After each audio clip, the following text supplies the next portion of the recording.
Party మారుతారన్న ప్రచారాన్ని కొట్టిపారేశారు BRS MLA Mallareddy. తాను BRS లోనే కొనసాగుతున్నట్లు ప్రకటించారు. బీఆర్ఎస్ కార్యకర్త రక్తంతో రాసిన లేఖపైన స్పందించారు మల్లారెడ్డి.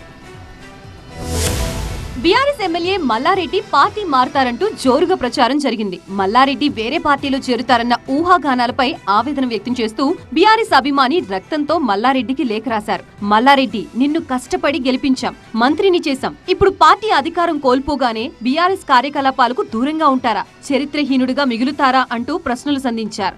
బీఆర్ఎస్ కార్యకర్త రాసిన లేఖపై పార్టీ మార్పులు ఊహాగానాలపై స్పందించారు మల్లారెడ్డి. తాను పార్టీ మారే ప్రసక్తే లేదని మరోసారి చెప్పారు. ఆ లేఖ రాసిన కార్యకర్తని కలుస్తానన్నారు.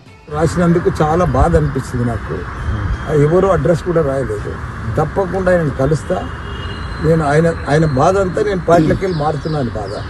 అది రాసిండు. నాకు కూడా బాధ అనిపించింది. చాలా ఇబ్బందికరం ఉంది. అడ్రస్ తెస్తే తప్పకుండా ఆయన ఇంటికి పోతుంటే తప్పకుండా నేను ఎట్లయినా అడ్రస్ తెచ్చుకొని పోతా. బీఆర్ఎస్ వర్కింగ్ ప్రెసిడెంట్ బర్త్డే సందర్భంగా కేక్ కట్ చేసిన మల్లారెడ్డి కేటీఆర్ ముఖ్యమంత్రి కావాలని ఆకాంక్షించారు. తాను బీఆర్ఎస్ లోనే ఉన్నానని, బీఆర్ఎస్ తోనే ఉంటానని మరోసారి స్పష్టం చేశారు మల్లారెడ్డి.